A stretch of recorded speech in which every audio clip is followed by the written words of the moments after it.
अस्सलाम वालेकुम साथियों, मैं तालिब हुसैन आज चंद एक बड़ी अहम बातें लेके आपके सामने हाजिर हुआ हूँ। आप सारे लोग जानते हैं कि मैं पीडीपी के साथ वाबस्ता हूँ और पिछले कई सालों से हूँ और मुझे पार्टी की आला क़यादत की तरफ से करीब 3 साल कबल कहा गया कि आपको यहाँ से मैंडेट है, आपको यहाँ से टिकट है और आप यहाँ से असेंबली इलेक्शन कंटेस्ट करेंगे और मैं उसी की तैयारी में था। और पिछले 2-3 दिन में जो हुआ, जो आप सबने भी देखा, और ये मैंने कभी ख्वाब में भी नहीं सोचा था और इससे मेरी रूह तक एतबार की रूह हिल गई। अब बहरहाल अब मैं ये बातें करूंगा तो बहुत सारे लोग ये सोचेंगे कि शायद मैं टिकट ना मिलने की वजह से ये बातें कर रहा हूं और ये बात लगनी भी चाहिए।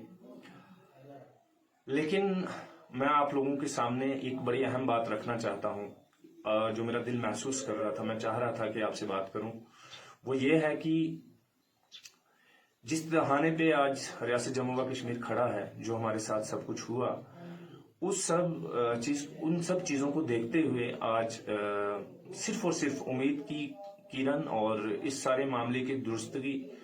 के लिए सिर्फ और सिर्फ मुझे जो लगा कि वो इंडिया अलायंस है। और जिस तरह से इंडिया अलायंस के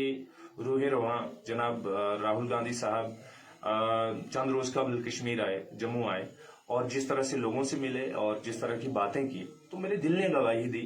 कि पार्टी पॉलिटिक्स से उठ के इस शख्स का साथ देना चाहिए, क्योंकि ये वाहिद शख्स है जो हिंदुस्तान की और रियासत जम्मू व कश्मीर की गुरबा और मसाकीन की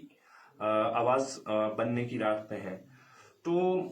मैं चूंकि आज मुझे टिकट नहीं है,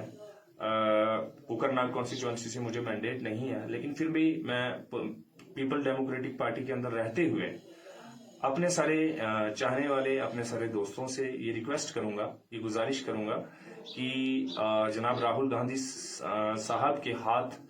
बहुत मजबूती से मजबूत किए जाएं। और चूंकि मुझे एक वक्त में लगा कि जब राहुल गांधी जी यहाँ आए तो मुझे लगा कि कहीं मैं तारीख के गलत मोड़ पे तो नहीं खड़ा, कहीं मैं दूसरी तरफ तो नहीं खड़ा। तो बहरहाल एक तरफ जहां एक बहुत बड़ा दर्द है, बहुत बड़ी परेशानी है, शायद जिंदगी की बहुत बड़ी परेशानियों में से एक,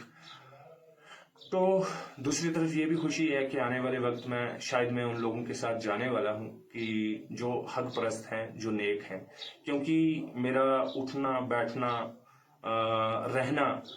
हमेशा गुरबा और मसाकीन के साथ रहा है और मैं ऐसे ही रहूंगा इंशाल्लाह। और आने वाले वक्त में मुझे अपने रब पे पूरी उम्मीद है कि मुझे अल्लाह रब्बुल इज्जत गुरबा और मसाकीन की दात रसी करने की, उनकी ढारस बंधाने की, उनकी खिदमत करने का मौका जरूर देगा। आप सब दुआओं में याद रखिए और अपना खूब सारा ध्यान रखिए। अल्लाह निगहबान।